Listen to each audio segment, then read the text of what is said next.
folks, Joe DeRosa here. Guess who's back on the road? Officially, the run has almost begun. I don't have a name for this run yet of shows. Quite frankly, I don't like when people name their... that doesn't matter. Listen, here's where I'm headed. July 9th, Fairfield, Connecticut. July 14th through 16th, San Francisco, California. August 12th through 13th, Atlantic City, New Jersey. September 1st through 3rd, San Diego, California. September 12th, Somerville, Massachusetts. And then dates to follow in Wilmington, Holland, Michigan, Grand Rapids, Michigan. Man, I'm back out there. Woo! Go to Joe Fudge. JoeDeRosaInfo.com. Go to JoeDeRosaInfo.com and you can get your tickets there for most of the gigs, and the ones that aren't there yet will be there very soon. That's JoeDeRosaInfo.com for tickets. Also, while you are in New York City, you see it here. We're in the RV at Joey Rose's. Come to Joey Rose's in NYC, the sandwich shop and bar for all your sandwich and alcohol needs. 174 Rivington Street. We're open Tuesday through Sunday. JoeyRosesNYC.com for details. Thank you. Taste buds, they coming to the mic, talking about the food they hate, talking about the food they like. Two fools gonna fight, but only one food can be right. Taste buds, man, yeah, they coming to the mic, I'm talking taste buds. Hey, Taste Buddies, welcome to TASTE Buds. And today we got a special guest in the house. Yeah, you see, What's up? What's up? It is. You do make it fun. That was very fun. I want to shout out to my buddy John Augustine, the golfer. He's just turned pro golfer. I met him. We met him at tour. Yeah. Giant fan of you guys. Giant fan of this podcast. Watches this podcast all the time. A little more DeRosa than Sal, but Oh, interesting. Well, he didn't really make note of that when I saw him in person. well, what's he gonna say? Yeah, dude? you don't He say could shoot that me kind. straight. His first thing would have been like, "Hey, where's DeRosa?" Yeah. So does he like DeRosa more in general, or on the podcast he sides with DeRosa? Well, he hasn't met the weight of full DeRosa in person. Yeah. but it's so he's choosing DeRosa It's the two. just on podcast alone. entertainment purely. Thinks he's a better Wow. entertainer. You see, buddy? So go ahead. That's just. Listen, I'll take the compliment. I mean, No offense. I think you're I'm a not. stellar entertainer. No offense. I think you are the stronger entertainer here because you fly off the handle with no reserve or regard. That's what it is. Yeah, and It's- I'm more based in some sound judgment. I'm So an artist. yeah. I'm an I stay artist the in my... course, and you're the wild card. I'm the and Jackson. I'm the constant. I'm the Jackson Pollock of this podcast, and I wear it proud. I mean, I'm not going to apologize for my passion. You should make a painting with just food, just thrown it on a canvas and sell it. You'll be your own Jackson. I'm steps away from it. Yeah. I'm steps away from Yeah. it. You know, I mean, it's I could see myself doing something like that very soon I could see it. and very You should seriously. sell bespoke. Speaking of bespoke, check out Bespoke Post. But you should sell bespoke paintings out of the bar here. Where are we Wait, right now? why would they be? Oh, yeah. Jeez. All right, we're inside. Okay, so we built an RV outside of Joey Rose's. We are in the RV at Joey Rose's. We are outside of the bar. This is our outdoor space. I like it. It's a pretty fun place. It's fun and old school and retro and kitschy and whatever, and it matches the theme and the vibes of the bar. So we're in the Joey Rose's RV. You built essentially a home on the street. It's Yeah. wild. It's wild. Probably going to need it at some point. Yeah. No, but this is there's tile, there's carpet, there's lighting, there's heating, there's fans. Full electricity. Yeah. The carpet's on the wrong part, but it's. Yeah, carpet's on the ceiling. Yeah. Could you imagine if that carpet was on the floor, what that yeah. would look No, like? it would Oh. be crazy. Yeah. It'd be crazy. You ever go into a house from like the 70s or 80s, or maybe back then you went to an aunt's house or a grandparent's house and they had this thick shed carpeting, Yeah. but it had been around already for 10, 20 plus years. Yeah. That thick layer of dust that must be in there, disgusting kind of thing. And as kids, you rolled around it and you played Well, in wait, you don't think she's vacuuming the air? I think with a shed carpet, I don't think vacuuming matters all that I think much. grandparents. That's what they live for is vacuuming. Yeah. Carpets like almost is a good idea in theory. Like it's Right. all like when you see it, you're like it's like the beginning. You're like, man, this is nice. What do you prefer? then- you prefer and then what? carpet And or, then it or just hardwood turns into- floors? I mean, probably hardwood floors, but I mean, I would prefer this. I'd want this. I'd want the carpet. Bedroom. Hardwood floors area rug or wall-to-wall carpet? Well, I'm trying to think what we have. We have carpet. I prefer carpet. Yeah, I like think it's carpet. cozy. in your bedroom. It's definitely cozier, but well, I got to tell you, I got hardwood all through the apartment, and it does, I guess, serve. It is a bit easier to maintain, Of course. because you can spot everything immediately. But that also makes it a pain in the ass, because every little thing. I mean, you get a drip of soda on it, you see it. Whereas you know the what I carpet mean? would just absorb that Coca-Cola for decades. I mean, I'm not saying Every it'd be spill, gross, every but I'm spill. saying you're dripping and dipping and all kinds of tripping I hate- on the carpet and not even knowing you're doing it and never noticing. On that hardwood, every single crumb that ever falls, you're like, ugh. Okay. It never stops, dude. Yeah, a Roomba. Yeah. I don't know. Maybe I should get one. I got Yeah, my mom just- one. It's like a dog that's Yeah. vacuums. You just let it go. Yeah. All day long. You just let it go. But the problem with New York is a lot of baseboard radiators. And that Roomba ain't getting underneath those you don't think the things. people... Yeah. Have you been on the You know? website? Maybe they offer a product Please. that considers baseboard. You think you got something going under okay. your... Baseboards are around the world, and Roomba is a product that's made to vacuum. So I feel like they had to have spoken about. Here's the baseboard. other problem with a New York apartment. Everything you have on your floor, meaning furniture, has things underneath it because you have no space. Right. So that Roomba is going to be ricocheting all over the place. There's not much a Roomba could do in your No, place. there's yeah. no room for the Roomba. You get home, the room is just sitting on the couch smoking a cigarette, and he's like, "What do you want me to do, dude? It's a zoo in here. I can't." He's like, this area here, I Yeah. vacuumed 15 times. Yeah. He goes, "I don't know where I'm going." It's a scene, right? Yeah. What kind of layout is this? What was this? Yeah. Like? Yeah. Well, the sink is in the bedroom. I don't know. I'm discombobulated. They Yeah. didn't program me I for don't know this. Yeah, the Roomba forms, becomes like Willie Loman in Death of a Salesman. Yeah. You don't throw a man away. Yeah. Your I had a bath- job and a purpose. Where's your bathroom at? You got to use the coffee shop downstairs? That doesn't make sense. It's so funny. A walk up. Yeah. Yeah, but But so we're at Joey Rose's, but I did say, why did I say it was steps away from Jackson Pollock? I think I you're just it's just a teetering on the painting. brink. Oh, I think because I continue to bring unstable professions into my life. The latest being a bar and sandwich shop. So I wouldn't be surprised if I ventured into painting soon. I could see it. Yeah, I could see it. Well, Just- you're gonna be walking the streets talking to yourself. but you would be very passionate about it, that we would all get on board. Like that's what you do is you enter it into your life and then our life, and then we're like, yeah, dude, Joey's doing like he paints now. Like it's pretty good, dude. It's pretty good. Like, and we would just be fine with it. At first, we're not, but we get beat down to the point where we accept it. Yeah. We have group texted before, and I think in a group text with you guys, I would scream at you about how painting is what we all need to be doing, and because the comedy scene is changing, and maybe convince you guys. the art world's much better than the comedy scene. Over the pandemic, I got in my head that I should paint as a form of therapy and just to calm me down. And stuff. Yeah. I ordered like a lot of money worth of painting products. Yeah. I ordered like 500 colors of acrylic paint, all these blank canvases, all different types of brushes, the easel, everything like that. I painted twice. Both times I loved it.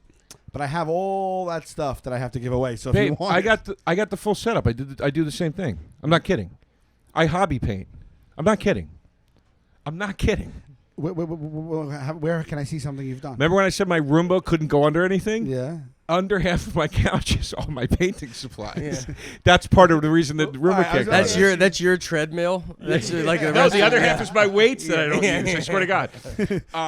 But no, I was about to ask you It's why so- I haven't heard that you hobby paint, but I guess did you hear that I hobby painted? no. Do you hobby paint? No. I thought we were Yeah, all just. dude. I secretly started hobby doing it painting. when I lived in L.A. Okay. And I won't do it for months, and then I'll break it out and do it for a while. It's incredibly relaxing. What do you? You ever do Legos? Legos are pretty I relaxing. do Legos. I do Legos with my daughter, and then you're like, this is fun. Yeah. You can get lost in it, and then just It's very like it's one of those things that like painting or swimming or watching a fish tank that really settles me. I found Legos those are all to three be different things. But they all do the same thing for me. You watch a fishing tank? You have a fish tank? Fish tank. They say watching a fish tank or like a fire. You is just very, watch like, the calming. fish tank. Oh yeah. You see what's going like on. you know, like an aquarium almost. Yeah. I get the aquarium, but like at home, like you just have a little one. Well, why do you suspect people have fish tanks? I don't think they were watching it like that much, you know. I don't turn it on like appointment television, but like I'm saying, 9 o'clock. Let's see what these three fish are doing. It's Samantha, what are you doing back there? It's sweeps week. Samantha's gonna pick a fight with David. Yeah. I built a little Lego thing because we have a shelf above the bar of like action figures and stuff like that, and I bought a little G.I. Joe Lego thing and I put it together. I gotta say I found it a bit. It was frustrating a little bit because there's get parts very that easily you're frustrated. That's why you don't need instructions and like you don't need this system telling you how to do this. Right. That's why painting would be great for you because it's like there is no system. You can do whatever you want. Legos is like was the government telling me that? You know, you feel so you don't want that. And so Legos I could see being hard. It was I didn't like that you had to find the specific piece. Yeah. And it was hard to tell. It's hard. The instructions are kind of hard sometimes. I could watch you put a Lego set together. I mean, that's watch it. That's a web series. That's a web series right there to watch Joe. There's like a new one like the Titanic, or they have like the Millennium Falcon. There's 8,000 pieces. Yeah, that's crazy. Imagine you putting that together. You'd cut your ear off and snap before you got to the first phase. So just to double back, you don't like the part that you don't like about the Legos is the literal point and crux of the entire Lego project, which is looking up the pieces and putting them together. I find it a little confusing because some of the pieces look so similar to others, and then I don't know the last time you did. I think that's part of it's almost like a 3D jigsaw. Yes, I did realize when I did that one, and it was a small one. I was like, oh, there's like an achievement to this. Like it is supposed to be a little challenging. Yeah. But like I didn't remember this from when I was a kid. The arrows, like the transparent arrows, where they're trying to show you like a part that's already built, what goes under it. Mm-hmm. I found that very hard to understand. Yeah. It takes some practice to decipher their setup. System. I'll tell you what I did. So Q got me as a gesture. He got me a Fast and Furious Dominic Toretto's Dodge Charger. Okay. And he dropped it off at my house in the middle of the pandemic. He's like, try this. I don't know. It might be fun. And that was the first Lego I ever had. And there's levels. There's all different categories and levels. This one was called Technics because a lot of the parts actually worked. The engine, the wheels, the trunks, all that stuff. So I put that together as 1,100 pieces. It was fun. And then I said, oh, this might be my thing now. And then Legos now is exploding. They have such cool shit. Yeah. So I started doing this thing where I'm like, oh, I need that Lego set. So I bought the Seinfeld apartment. I bought the Ghostbusters Ecto 1. I bought like 3 or 4 other ones. Like I forget, like the Stranger Things, just shit like that. And I haven't done a single one of them. So I have them all in a box. I bought the Back to the Future, the DeLorean. So I have them all in a box. And they're just in my closet, and I don't open it, and I haven't opened them. Start handing them over. I'll start a web series. You know they go up in value. You should do. For you, the back of the restaurant, you should just be putting a Lego set together. And that's part of what experiences going to your restaurant is. What do? We get a sandwich, you go watch Joe lose his mind. Yeah, we don't care that there's no seats. There's no seats. Because he took them up with putting together 8,000-piece Lego set. I think you carve a little hole in like the brick area. You know what like the Joey Rosa sign is? Where you have like the Atari tapes in the wall. Yeah. I think you do some weird shit, like you're like an elf or something. Like I'm inside that wall. Yeah, you drill a hole in the wall. It's like more like a peephole. Creepy. And people peek in and they just see you like through the wall, like in like a dark like a cobbler. A cobbler. Yeah. You're crying. You're up against the wall, just bawling. Put that's an air very of mystery creepy. to it. That's very creepy. No. The peering to the wall and see. But first of all, I will take the painting supplies off your hands. First of all, let me start with that. Okay.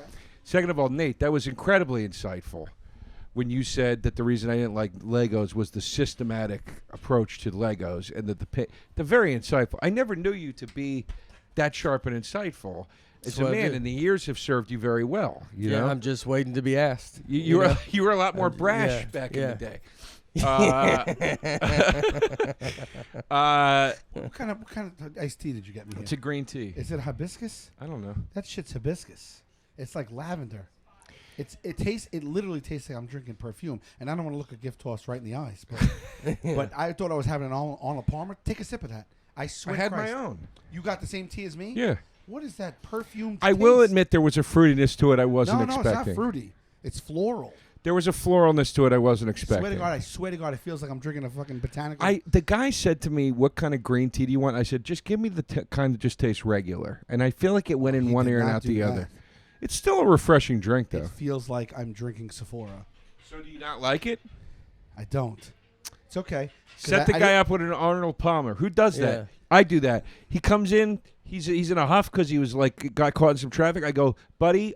Not only do I got a bacon, egg, and cheese waiting for you, I set you with an Arnold Palmer, a station, a setup. I had a cup of iced tea, and then a cold lemonade, so he can make his own. Yeah, I'm not complaining. I actually gave you so much praise. I said I think this shows you. That was off camera. That was off camera. All right, but you don't want to. Right. All we're getting on camera is the hibiscus complaint. Yeah. Nate, we're happy to have you here today. I'm excited. I'm excited. Nate Dogg. Nate is here playing the Beacon Theater. 2 shows tonight. Yes. At 7 and 9:45. If you have a time machine, go check them out. Yes. Yes. Nate sold also. Out, both? Yeah, I think so. Anything They're close. Can we do anything for that? We'll tweet about it. Yeah, just push it out. I'll be honest, there's no one at that second show. I always like to tell people, you go to some city where it's like second show's you're tough, dude. You're not. No, these are both good. These are both. Okay. I don't think they're exactly sold out, but all very, very close. I said no because I was too nervous. But they did when you go to some town and they're like, oh, maybe I'll get some people. I was like, yeah, dude, I would love it. I'll bring about 1,000 people would be great. When you need them, you're in just some town you never heard of. You're like, I need everybody. We were somewhere recently. And it was like, I thought it was a disappointing sell. Were you with me? And it was like half full, the theater. And then I found out how many people the town had in it. And it was the amount of people that were there. And I'm like, this is really like, why do you have a theater this size? Yeah. I don't remember that. I don't know if I was with you on that or not. That's very funny, though. They need everybody. We got a great show tonight, and we need all of you to come. Yeah. The town came, and we're 50% sold. That's all you can ask for. Yeah.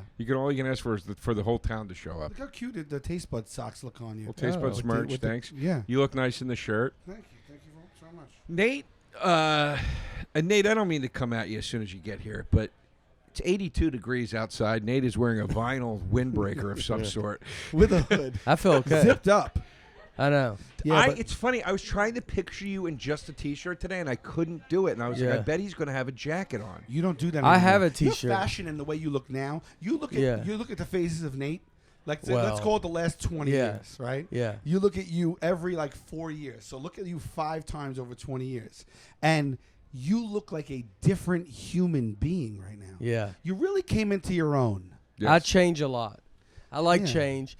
The Like jacket, I mean, it's a little warm. It doesn't now. feel terrible in here, though. I'm very always cold when you wake up. Obviously, I woke up like 11, and so I'm a very cold person when I wake up. So it takes me a minute to get kind of warmed up. All right. I could wear a T-shirt right now. But I was trying to think if I'd ever seen you in just a T-shirt. I like it's really. my seeing my nipples through my shirt. It's like that kind of stuff. So I've just gotten so used to you just want to wear something. Yeah, like this. I know. Yeah, sucks. I know. Yeah, that was one of your old jokes. The skinny fat. Skinny fat. Ugh. It was my first good opener. Was that bit? Yeah. Tell us the bit. I don't want to. I don't You're want. a comedian. Tell me a joke. Use this in your act.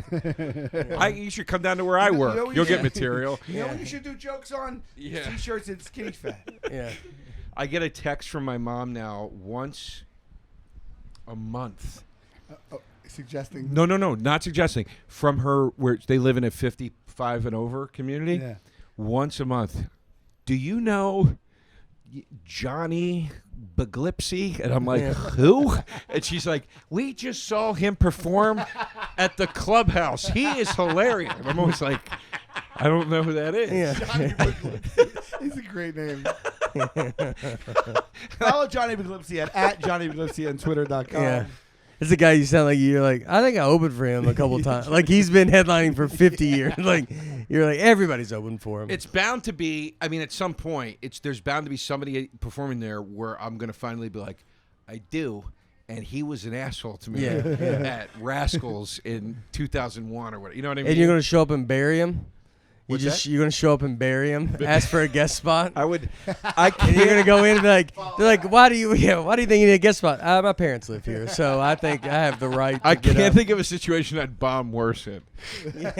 Like, folks, I'm not saying I'd kill myself, but I am saying if you wanted me to die, I'd die. They're like, the bad part is I would murder. They're like, that's like, you give me some nice old people, I'm gonna slaughter, dude. I always told people I'm a comics parents comic. Like every comics parents are like, hey, my parents are gonna come to your show this weekend. Like you're clean and easy to watch, so they want.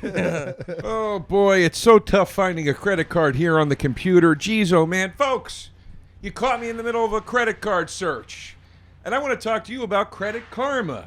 Do you want a new credit card, but you're not sure how to choose? You don't need to apply for the offer that you see in the mail, okay? You don't need to do that anymore. You don't need to search the internet like I'm doing right now. Credit Karma will help you zero in on the right option for you so you can apply with more confidence, okay? Have you ever been rejected by a credit card? I just was. It happens way too often. That's why Credit Karma created Karma Confidence Technology, helping our members, their members really, I shouldn't say our members, I'm not part of the team, but I feel like maybe I am in a spiritual sense, helping the members apply, again, with more confidence. Earn the credit card reward you deserve, by the way. You should be earning rewards if you're using a credit card. Credit Karma can help you compare reward options so you can find the card that fits your lifestyle best and earn miles or points or cash back, whatever the heck it is. All right, folks? Credit Karma uses your credit profile to show you offers that are tailored to your financial situation and your lifestyle. It is that simple. They're going to get you in the right place at the right time, applying for the right card. So, if you're ready to find the card for you, head to Credit Karma and check out your personalized mix of offers that are ready, waiting for you today. Go to creditkarma.com or the Credit Karma app to find the card for you. That's creditkarma.com. So let's talk HelloFresh. What's HelloFresh doing? HelloFresh is delivering fresh quality produce from the farm to your door in less than a week so you can savor those summer flavors right from your home. HelloFresh now has 30 dinner recipes to choose from every single week, for God's sakes. That's more choices than you're finding in most places, I got to tell you that much. It's the most choices out of any meal kit service, and that's just the facts. I like HelloFresh. In these summer months, things get tiring, things get busy, the heat kind of wears you out sometimes. Maybe you don't feel like cooking, you don't feel like going to the grocery store, or maybe you just plain old want to spend more time outside and running around after those work hours. And HelloFresh is going to help you do that by, again, delivering you the quality meal kits right to your door, and it's going to personalize your experience. I like that you can, again, save time. I like that they're giving me a plethora, if you will, of recipes. I like that it's making the cooking process so easy and so fast. And let me say this to you. I am somebody that actually likes to cook. And I am somebody that actually does enjoy, when I have the time, opening the cookbook, finding the recipe I want to do, going to the store, buying all the things. But folks, key phrase in that passage there, when I have the time. I don't often have the time, and a lot of people have even less time than I do. So I know how little time I have. I can only imagine how little time some of you have. This is the great thing about HelloFresh, is that when I'm using this kit as somebody who does like to cook, I don't feel like I cheated or shortcut something. I, in fact, feel like I made a quality meal from start to finish in a miraculous amount of time. And also, I'm learning from the kits themselves. I'm cooking things and finding recipes that I might not have ever found or discovered on my own. So, here's the thing. Go to HelloFresh.com/TasteBuds16 and use code TasteBuds16 for up to 16 free meals and 3 free gifts. HelloFresh.com/TasteBuds16. You're going to use the code TasteBuds16 and you're going to get up to 16 free meals plus 3 free gifts. It's highly again, HelloFresh.com/TasteBuds16. Use code TasteBuds16. Get up to 16 free meals plus 3 free gifts. Hey, everybody. Thanks for watching Taste Buds.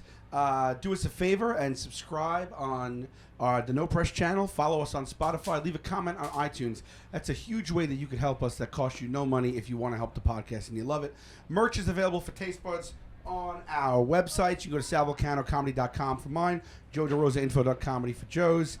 Tour dates. This weekend, I will be in Rochester and Syracuse, June 10th and June 11th. Come on down. That's coming up right now. The following weekend, South Bend, Indiana, June 16th, Milwaukee, June 17th, Minneapolis, June 18th.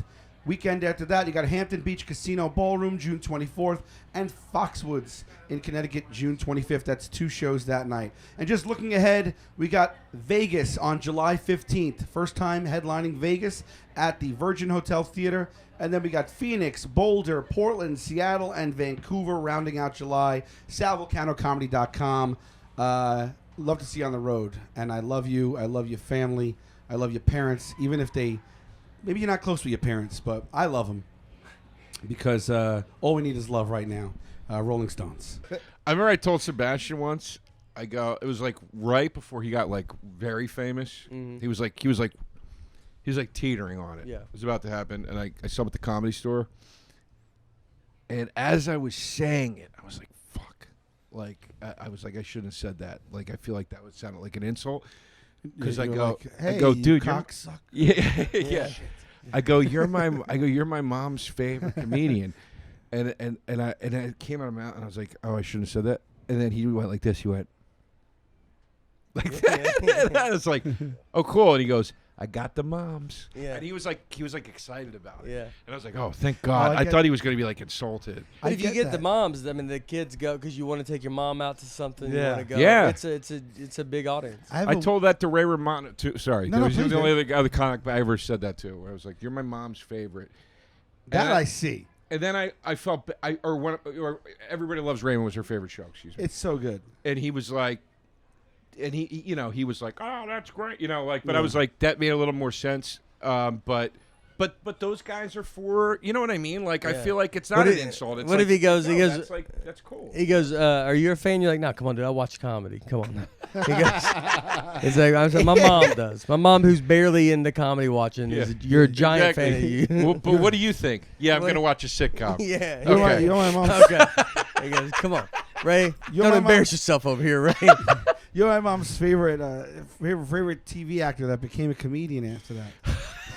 Yeah. I did something that I used to go to the Comedy Cellar in 92, 94. And what are you, 50? You 75 years old? Yeah. Sal? Dude, when he said his parents live in a 55 and older community, I almost blew my sack off because I am 9 years away from being allowed in that. Yeah. Oh, I'm wow. 9 years away. Wow. You know what I'm saying? I'm going to be 46 in November. I'm 43. Yeah. So, yeah. I mean, we're knocking on that. Yeah. Imagine the day. I could do it, dude. I would live in an old person's home in a heartbeat. I think it seems so awesome. And you're with your people. Packaged? They get you food. You don't worry about it. Wait, you're talking about to people. A nursing home. I mean, I would want a little bit nicer. No, you're not talking about that. Well, about 55 and older. You could talk me into. You could talk me into. No. My parents live. You could. Yeah. My parents live in a suburb in Jersey, where the qualification to live in that suburb, to buy a house in that suburb, is white and 55. 55 and over. Yeah. 55 and older. Yeah. Like I would not be allowed to buy a house there. Yeah. But I know what you're talking about. Yeah. You're talking about like a sort of an assisted living or an elder apartment building. Those shits are on those 2020 for but I'm saying, some are bad. People. Yeah, some are. The ones that you got a good one. Like I understand. Like if I'm 75 and my daughter's like, we're gonna put you in somewhere. I'm gonna be like, Shady Pines. Everybody's my age. Yeah. And then you're like, we're probably playing Xbox and stuff. It's like you're just like, old great, people dude. Us old are gonna play video games. Like the nursing home is gonna be different. Like we could be in a nursing home in like 40 years from now, and you could hear literally hear Snoop Dogg, and we could be playing, and we could literally playing Halo. It is it's 100% true. It's wild because I like a lot of MILF porn, and like an older woman. And it's funny, man. 9 times out of 10 now when I'm watching it, they have cool tattoos now, and I'm like, holy shit, man, because this is chicks like in their 50s now. Like it's like that's that. You know what I mean? Like they were alive like during a cool time. It's not like I don't know if you like MILF porn. It seems like you like cougar. Mature, I should say. Yeah, mature. Yeah, but you can't type in mature. I type it in. You type in mature? Yeah. The results come back varied. At best. Well, I could peruse. Mature means a lot of different things to a lot of people. You type in mature, you're getting a blue hair back. Yeah. Listen. And then and then what do? Do you peruse? I peruse a thumbnail. Let me know right now. Have you hit mature and spent any time on adult seniors? Well, I'm not ageist, first of all. Okay. Taste buds fan. I'm just asking you though. Do you type in vote? How mature do you like? I mean, Raquel Welch is in her 70s. I'd go out on a date with her right now if I could. Yes, but that's a little bit different what you did there. Yeah. Why? I'm talking about when you type in mature in your search engine. You tell me you wouldn't go out with Sarandon right now? You're telling me you wouldn't take out Sarandon? Christy Brinkley. Christy Brink. I agree with you. I agree with Susan you there. Sarandon, 72, I think she is. I agree with you. I agree with you there. I'm just saying, in the search engine, though, when you type it in, are you going to go watch something that seems like depressing like that? Like that? You want someone that you type in voted for Jimmy Carter? Like you want that age? Like you're like, I want someone that's like, saw some stuff. They knew about Kennedy. They remember Kennedy getting shot. Like that's what I want. Where were you? Yeah, where were that's you? How it starts. Yeah. No, I type mature, and then whatever I'm attracted to, I go for. That's the only way I know I would know how to. Good for you. I mean, I'm not looking up like I don't Google like hip replacement porn. Right, but that might like come up with a mature. No, what are you nuts? I don't know, dude. I feel like if you type in mature, you're gonna get older folk. And you know what? God bless the older folk that are still active. For some reason, we toss them aside like they're not human beings with needs. But I'm not someone that sets their leg on the side of the bed. Yeah, there's some dentures in a cup on some of those. No, maybe I don't know, to be honest. It's always daylight in the videos. It's the clock always says 5 p.m. Yeah. What? That's actually an just interesting type in point. early bird XXX. Nate just said something that I just realized. Every porno movie I've ever seen is in the daytime. Porno? Who are you? Yeah.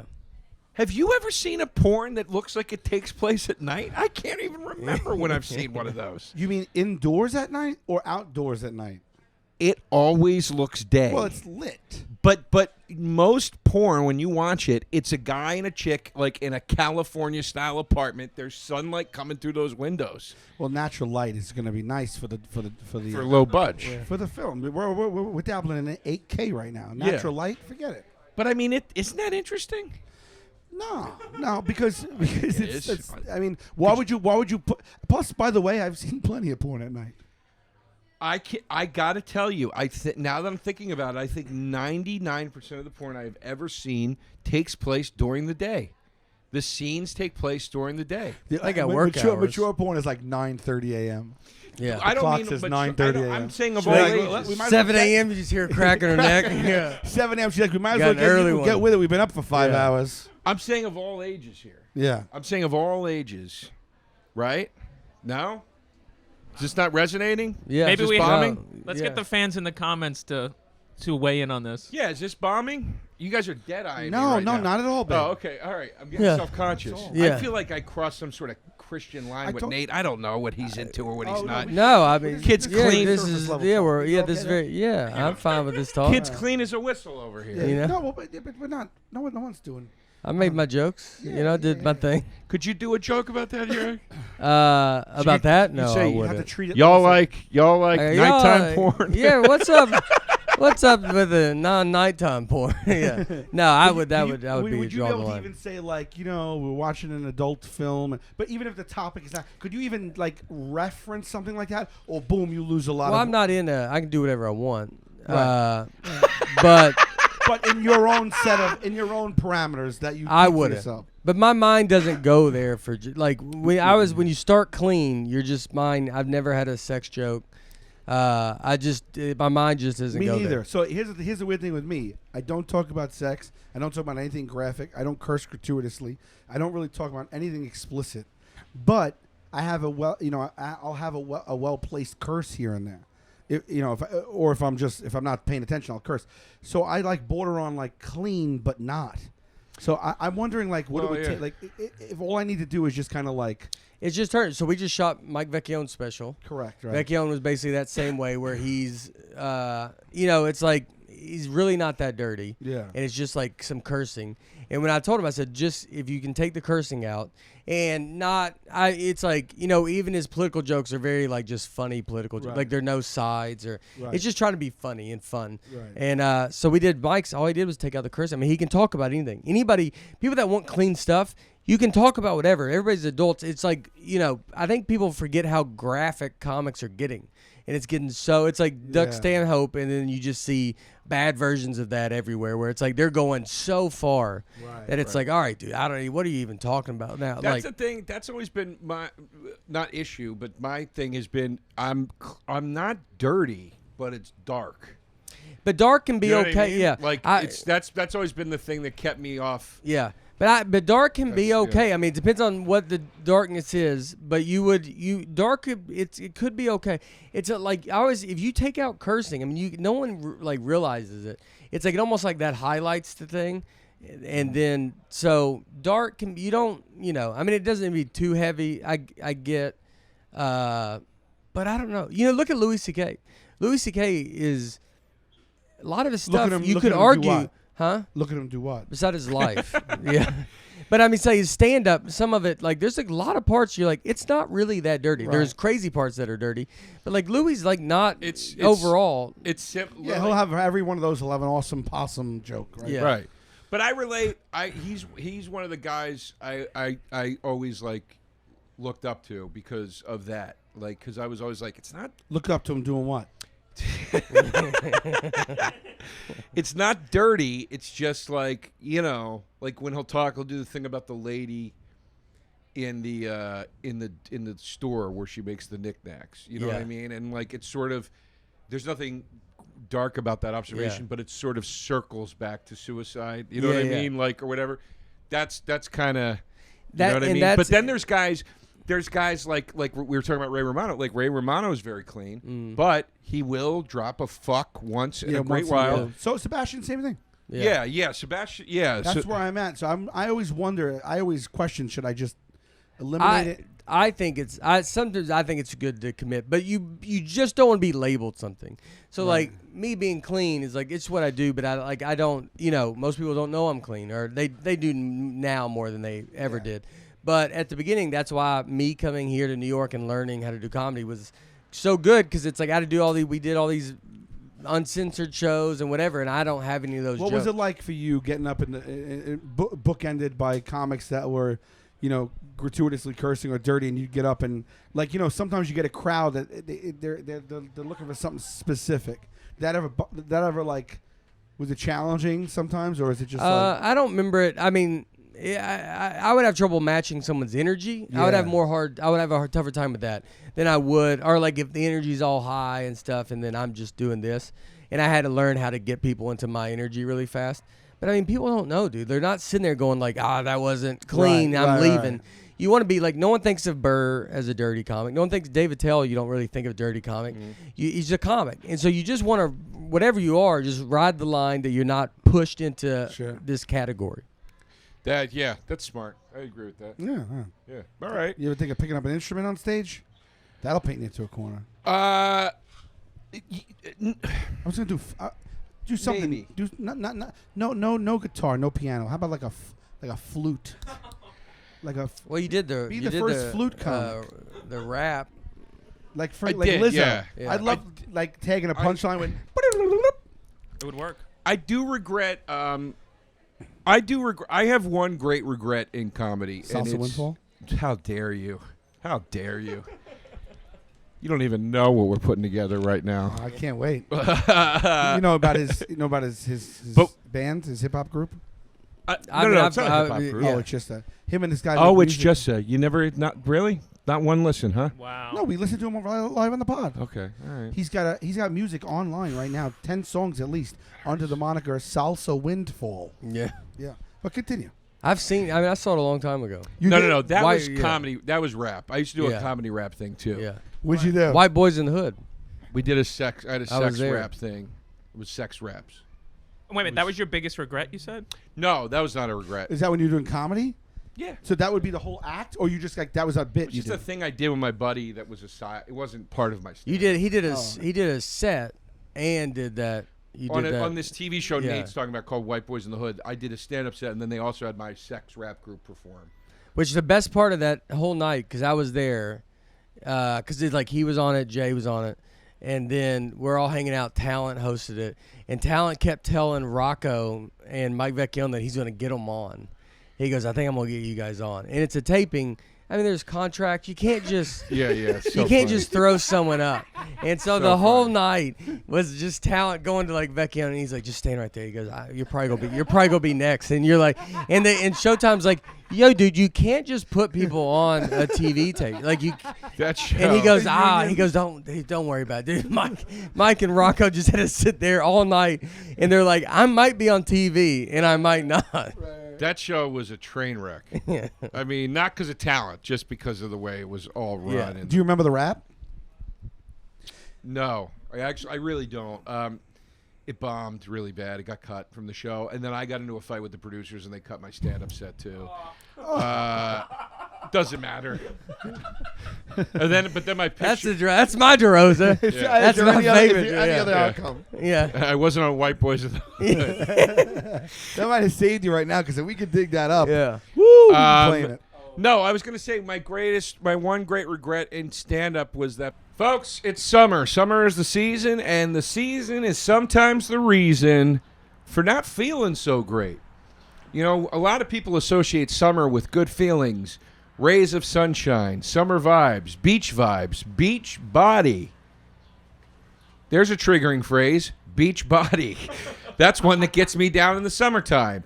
You know, it's sometimes easy to feel down in the summertime. Why? Maybe you don't feel up to going outside in the sunlight. Maybe you don't feel like you got into the shape you wanted to get into in the winter. Maybe you feel overwhelmed by the options and possibilities that social life can bring into the summer season versus the winter time that's a little more low-key, a little less busy. Look, these are things that have set me off at times during the summer, and that's why I want to talk to you about BetterHelp. Just because the season changes doesn't mean it's a time for you not to be cognizant of where you're at mentally, or for you to ignore that you might not be feeling where you want to feel mentally. You know, that's the other thing we can do sometimes when it's bright and sunny outside. We can just say, everything's fine, I'll deal with it later. No, you need to tend to yourself. It's important. Up here is just as important as out here. Always remember that. I love BetterHelp. I love what they're offering. I love the ease they're bringing to finding this help you need. I love the convenience they bring to it. I love that they're offering all kinds of session types. You can do it via phone. You can do it over the internet. I love that you don't have to do in-person interviews. I love that it's affordable. I love that it's convenient, and they're getting you quickly, and I mean quickly, folks, to being connected from the minute you start the process to the point where you're going to be speaking and connected with somebody that can help you, a therapist that's best for you. This is all done expedited quickly, and that's so key. I've said it before and I'll say it again. The bureaucratic nonsense in the health field is what often prevents people from getting the help they need. BetterHelp has cut that all out. It is customized online therapy that offers video, phone, and even live chat sessions with your therapist, so you don't have to see anyone on camera if you don't want to. Again, that's one of my favorite aspects of this. It is much more affordable than in-person therapy, and you can be matched with a therapist in under 48 hours. I'm just reiterating all the great stuff here. Our listeners get 10% off the first month at betterhelp.com/tastebuds. It's betterhelp.com/tastebuds. Folks, you're going to notice a theme in today's ad takes, ad reads. It's summertime. Summertime can be a thing of beauty. It can also be a thing that's a bit haunting. It can bring up some stuff that you don't maybe necessarily want to deal with. One of those things for me is diet often. Summer hits and I say, I never really got around to doing that dieting I want to do back there in the wintertime that I said I was going to do. So I want to talk to you about Noom.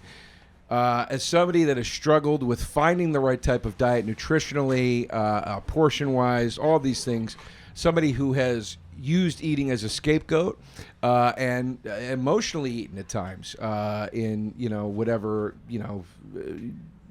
off state of mind I might have been in.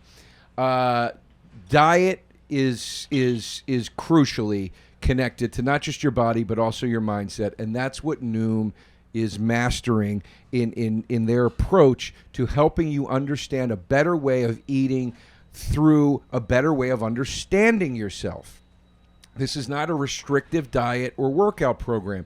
Noom is using psychology to empower you with practical knowledge and a skill set so you can build a better, a healthier, most importantly, a more sustainable type of eating habit and eating behavior and dietary habits and dietary behaviors. The psychology approach is based on scientifically proven principles. They use, for one, CBT, which is cognitive behavioral therapy. I'm a big fan of this. I've actually done this therapy, an actual therapy before, and I think it's great, and I think it's a wonderful thing that this is one of the therapies specifically that they're connecting to lifestyle and diet, because that type of therapy is based completely in triggering events. Why do I eat some of the things I do? Why do I indulge in certain ways? Well, if you kind of backpedal and follow the steps backwards, it's this, and when this happens it sets me off, and then I want to do this, and the next thing you know you're a whole pizza down. So I like that they understand that the weight loss journey is difficult and that it's filled with ups and downs, but they know and understand and believe that it's about progress, okay? And I'm telling you, it is about progress, and everybody's journey is different, okay? It's not about restricting. It's not about what you can or can't. It's about having the knowledge and wisdom you need to make informed choices. It's that simple, okay? So what I want you to do, you're going to sign up for a free trial to get psychology-based support and motivation to reach your goals at noom.com/tastebud, singular. noom.com/tastebud. That's noom.com/tastebud to sign up for your free trial. I wasn't on White Boys. That might have saved you right now, because if we could dig that up, yeah, woo, playing it. No, I was going to say my one great regret in stand-up was that because I played music early on, and because I was into writing and theater and writing sketches and short plays and all those things, when I first started doing stand-up, I incorporated that sort of stuff much, much more into the comedy. And as I moved along in comedy and started to learn how to hone in on one thing, all of it went away. And I it's funny. Like, I was watching like Sandra Bernhardt the other night, and I was like, man, see, she pulled all that in, man. And she like does a song, and then she does stand up, and then and I'm like, where's she been? I wish I could. She's still out there doing like one woman shows. She still has a big following. Would you take her on a night on the town? I'm not attracted to her. Okay. I'm not that she'd be attracted to me either. Right. But my point is like, I always think I envy those guys. Like Dimitri Martin was one of those guys. Like when he did his special, there were all these like elements to it that I thought was really, really cool. But New York beat that out of you. So New York at the beginning was like, you couldn't do anything else outside of stand-up. It was like, this is what we do. You do jokes. I would always describe New York as like, New York's like your dad that's like, just be funny, do the work. And then LA's your like crazy aunt that's like, no, go go write a song. And you need both of those things. Right. You need to learn how to do a joke, but you also need to go and like, you remember when podcasts first started? I mean, we would all say like, oh, I'm gonna do a podcast. I'd be like, what are you gonna do a podcast? That's what now everybody's doing them. You can't not but have like one. You can't not have them. But back then, I mean, it was like, if you even thought of doing it, it's like, what are you, a loser? Like, do you know how much of a loser you are starting a podcast? Right. I remember the first script I ever wrote was with Burr. We tried to write this movie about stand-up, and nothing ever happened with it. But like, I remember he said to me, "Don't bring this up at the cellar." Yeah. Because he goes, we're going to get trashed for no good reason. Yeah. And one night we actually finally just said, fuck it. And they were like, whoever was at the table, that lineup of... Yeah. You missed that? Of meanest. Yeah, I actually really do. That doesn't exist anymore. No. 100%. I haven't been back, so it's like... I've heard. Yeah, it was Patrice, Keith, DePaulo. I mean, it was, but I remember we got up to leave, and I think it was Keith. Keith goes, "Where are you going, stupid?" And we go, "We're going to work on our script." And he goes, "Are you going exactly what you just did? You know, work on your script." And Bill was like, "Yeah, Keith, we're going to try to better our careers." Yeah. and then we just left. But I was like, "My God, you have to justify everything." But that's why I didn't play music. I remember telling Burr I want to play music, and he was like, "Just be ready because it's going to be because of this scene." And I always wished I had spent a little more time in the Brooklyn rooms, but at the same time, I couldn't afford to do that. I had to make a living. You know, a lot of those guys in Brooklyn, like their parents, they had cash. You know what I mean? They had time to experiment. Like I feel like we were all in this position of like, hey man, it's do or die, dude. We had, but I think the better. I think you need to have that. The better comics. That's why comics come out of New York. They're better because you do need that. Like, yo, dude, just do the jokes. It's about the jokes. I remember telling a tale. Well, after I did a late night set. One of the first ones I did, and then I was like, I got to come up with another one, a new set. He's like, oh, do ya? Because that's what we do. Is writing jokes hard, and you're like, oh yeah, I'm sorry, you know. But like, you want some sympathy, and then it's just like nobody cares, and that nobody cares attitude, I think, makes the best comics. But you only need it so long, and then you do need to go somewhere where if you go, I'm gonna write a script, someone's gonna be like, well, good for you. Right. That's great. That's the second half. Yeah, that's the second half of your career that you go. Yeah, I agree. Well, there you go, and that's we eventually found ourselves arguing about food on a podcast. Can you imagine telling that group back there at the cellar that you're gonna do a radio program where you argue about bagels?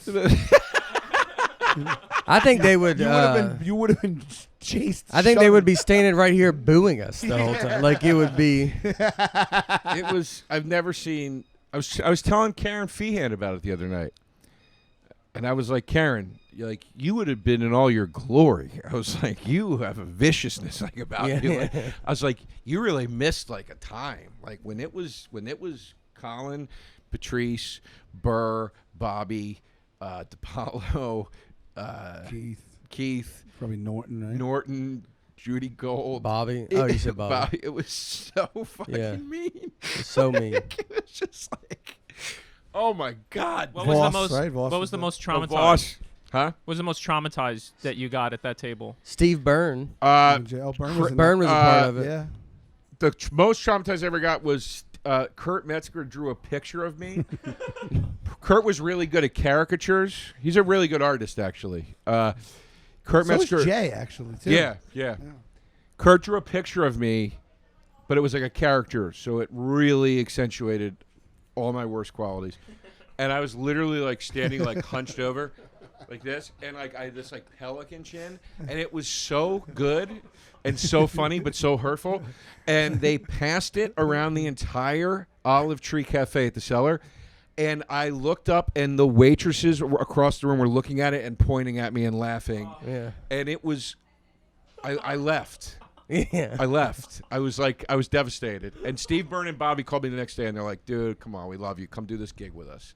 And then I went and did a gig with Steve Byrne and Bobby, and then Steve Byrne and Bobby got into a fight on the gig. They were bringing me to make me feel better. Like, we're all friends. And then they got into a fight. That was so bad. Steve got all out of the car on a bridge and just walked the rest of the way back into the city. No. Swear to God. What could they have possibly fought about? Steve, the night before. So this was 2 nights after that happened. Can with we the open picture. one of these fucking windows? Yeah. All right. This was 2 nights after that had happened. Yeah. On the night in between the two, I guess Steve and Bobby had did another gig, and Bobby picked up Steve, and Steve had some girl with him because he was single at the time, and he put the girl in the front seat and then just sat in the back. And I think he fell asleep, and Bobby just had to entertain this girl, and he was so mad, and the whole trip, dude, he's going, yeah, you fuck, is that what you do? You put your chick in the front? And he just wouldn't stop. And like Steve just finally hit a fucking wall. And he's like, you're fucking miserable, man. Fuck this. And he got out of the car on a bridge and just walked. Where did the girl stay in the car? No, this was the night before. Oh. Bobby didn't give him shit about it till the next night we were all together. Yeah. And the next night we were all together was supposed to be the night they were making me feel better to show that we're all friends deep down. And it was so that scene was so fucking insane. Steve. I was once at Boston Comedy Club. I had for some reason I had a Carrot Top DVD, which is rightfully so. You mean on your person? Yeah, and I don't even remember why. And I'll defend Carrot Top to this day. I think that guy's one of the. Is his name Scott Thompson? Yeah. Yeah. Scott something. Yeah. Scott Thompson's Kids in the Hall. Yeah, I know, but I thought it was also. Anyway, my apologies, but he's great. He's great. He's the sweetest dude in the world. Seems very nice. He's a legend. He's someone that people to trash, and you're like, well, who's doing what he's doing? No one's doing that. Right. So, but I have it, and so I don't know. Steve's an older comic at this. I'm brand new, and like he just comes and looks at it, just drops it on the ground, and walks away. But I have no context to like. I don't even know what world I'm walking into. Right. And I see Steve in Nashville now. I think about that every day. Did you ever bring it up to him? Oh yeah, I brought it up recently. Do you remember? His name is Scott Thompson. I've never let it go. But it's very funny that Rome. You have to bring this up to him. Yeah. Romy was. This is my favorite Cellar memory. This is my favorite Cellar memory of. Where we at, we laughed so hard. Oh shit! All right, I'll make it quick. No, this is good too. This is great. You gotta figure Let's out. hear it and also decide on what chant you're gonna do. Are you doing salt? Shit. Nate might be good at salty. All right. Hey, look, Tim Dillon's in town, folks. Yeah. Oh, that actually looks like it. Oh my God. That's crazy. All right. Just a sweaty, angry man walking. Just walking around. Nikki anyway. Glazer. Yeah. It does kind of look like Nikki. Yeah. She's cute, Nikki, in case you're watching. Yeah. We're not making fun. Yeah, she's she's very really fun to do. What? Set up 3 chairs right there, right, where the comics look straight out of that window. Open it. Yeah. Set up a set up a camera across the street facing this, and then anybody who just walks by, we could just roast them. I love it. I love it. So much fun. That's great. That's great. I love it. It's a great idea. No, it is. That's great. That'll be so much fun. Sarah Silverman, will you come? We did that at Amy. We were at Amy Schumer's mom's once, and she lives like near the beach. And we were sitting at the boardwalk. It was me, Bobby, Amy, and Keith, and Kumia. And every time somebody walked by that looked like one of us, we did that. But we only did it with like the ugliest version. Yeah. And this old man went walking by, and Keith chased him down the boardwalk and was going, Anthony, I want to do the show. Have me on O&A. And the guy like turned around and knew we were making fun of him, but didn't know why. Yeah. And anyway, but my favorite Cellar memory, Romy Rome, who's the nicest guy in the world, comic. Guy. He was walking around. He had Skittles. He had a bag of Skittles, and he was just walking around table to table. And I was sitting at the bar talking to Steve, and Steve's like trying to like get, it was the same thing. Like he was so much older than me at that time in the game, and he was just giving me like advice. I was so new in town. He was trying to give me advice, and all you could hear is Romy table. Y'all want some Skittles? Yeah. Y'all want some Skittles? Y'all want some? Because he's being like the nicest guy. He's literally he's a wonderful person. Yeah. Okay. And Steve's like, so anyway, DeRosa, you gotta fucking Jesus fucking Christ, Skittle. Like, and like it's getting closer and closer. And then finally Steve just goes, Hey Romy, I'll have some Skittles, man. Can I have some Skittles? And Romy goes, yeah, of course, Steve. He gives him the bag, and Steve just goes, and dumps it out. And it just sounded like marbles all over the floor. And he threw the bag on the ground, just turned around, and just kept giving me advice.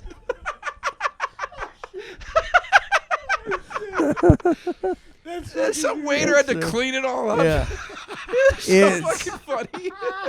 So much stuff back. It's so brutal back then. They're all great stories now, but they're back then. You're like, I mean, the nerves. I know. is unreal. I kind of just missed that.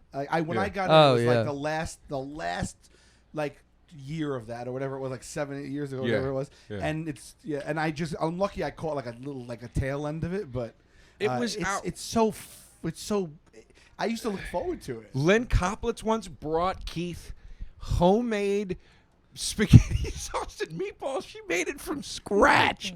And we were at the Boston Comedy Club. It was when PJ Landers was running the Boston Comedy Club. Remember that? And Keith's holding this fucking Tupperware, dude, filled with homemade gravy and meatballs and everything. And Bobby goes, "Where'd you get that from?" And Keith goes, "Lynn Coppola's made it for me." And Bobby goes, "Why?" And he goes, "'Cause she likes me, stupid." And Bobby goes, "Oh, yeah?"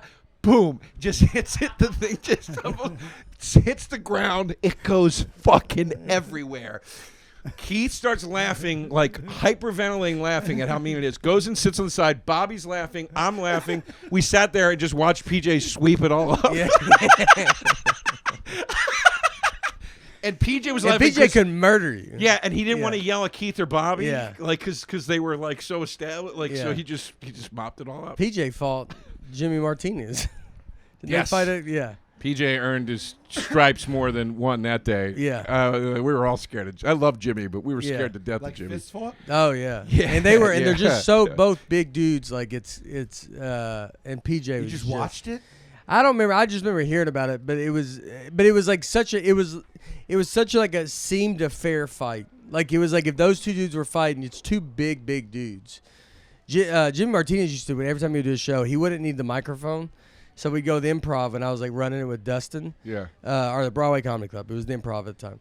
And so that upstairs room, and so Jimmy would go on stage and like get the microphone and just walk it all the way off to the side of the stage, and then just do his act with no microphone because he talked loud. And then he'd say goodnight, and I was hosting, and I always had to go get the microphone. I'd be so mad because I was like, I gotta walk over there like an idiot and just I gotta gather all your things because you won't. Dude, I saw Jimmy once. He was on stage at Stamp New York. No mic. Mike Britt walked in. And Mike Britt was standing. So Stand Up New York, you know how it's set up. There's like the bar. And then there was, I don't think the window's there anymore. But there used to be an opening at the end of the bar. It was a service window. So if you were on stage, you could see clear into the bar. But it was still a separate room. Jimmy was on stage, saw Mike Britt walk into the bar, and he goes, "Oh, shit, my man." Left the stage, went over and had a 4-minute conversation with Mike Britt at the bar, and then walked back like nothing happened. Not to be funny, nothing. It was literally just this impulse that came over him, and he just went and did it. Yeah. The crowd was in the middle of water. The crowd was like, "What the fuck is going on?" Dude. Dude, Jimmy's the best, dude. Like he's Jimmy's awesome, man. awesome. Like it was that dude was it was just another. Didn't he like what band he like loved? He was friends with some. He loved like the widest bands. Yeah, he loved like Offspring. Yeah, and stuff like that. Like he loved like the widest like California poppy punk bands. Yeah. He's awesome. I run into Jimmy here and there. He's good. He's a good guy, man. I miss him. I miss Jimmy too. We could do this. We could do this all damn day. I know. I'm wondering, like, we got to get to a battle here. It might be a truncated one at that. We got till what? We got till what? About 4 before you got to start like doing your thing. Yeah. What time is it now? It's 1:16. So 2 to 3, 3 to 4. This is the question I always ask. Yeah. You usually don't want to do this, but we're rolling. Do we just split it into a 2-parter and do 2 parts with Nate and then do another one ourselves?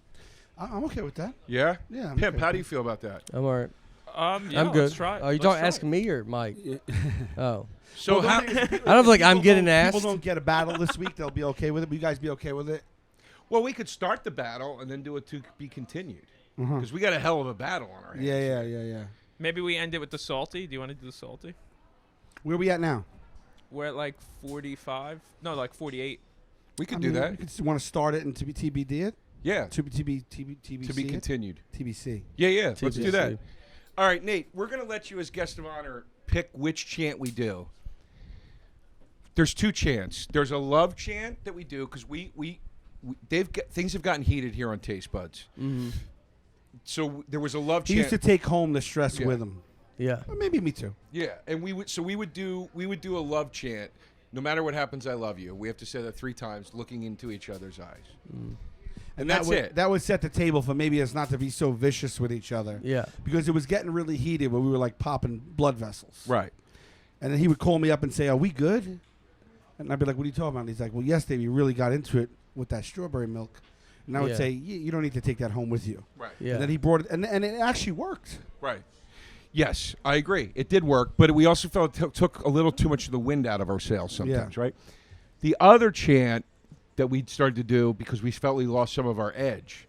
Although the merch just came out, and no matter what happens, I love you merch. Right. That So we like to move units, but Okay. no, but we started doing it's time to get salty. We Yeah. chant that 3 times, and as soon as you're done chanting it, we each have to insult each other. And we get how long, Pimp? A minute? A minute. 30 seconds? 30 seconds. And then he usually bangs some pots and pans when we know we have to stop. Yeah. Is that's the one people want, or is that? Well, I think they like no matter what happens, I love you. But lately, it's been. How much have you done one versus the other? We've did no matter what happens, I love you for months and months. We've been doing it time to get salty for a couple months, maybe. Yeah. What was the last episode? What'd y'all do? It's been salty. It's been all salty lately. Oh. Well, then let's do the love one. You got merch. You want to sell it? I'd like to see some positivity between you two. Yeah. Okay. All right. All right. Ready? Yeah. No matter what happens, I love you. No matter what happens, I love you. No matter what happens, I love you. All right. Here we go. Time to BATTLE buds. Nate Bargatze. Here we are. y'all would get destroyed back in the cellar day. Yeah, I know. By the way, these are, and I love it, and the fans love it. But these are all he brought all these to the table. Yeah. I'll never forget one day he told me, "Listen, we're gonna do chants." Yeah. And I was like, "All right, man." By the way, you have the same reaction of every single guest. Yeah, every guest is like, what's going on? What is going on? So we're going to do this as a 3-way battle. Each person is their own man. We are 3 islands battling today. Nate, ice cream, versus Sal, cookies, versus me, cake. Uh-oh, folks. What's going to happen on Taste Buds? Will Nate win with his ice cream, or will he just melt? Will Sal's cookie crumble? Or will Joe get his cake and eat it too? Stay tuned for next week's action-packed Taste Buds.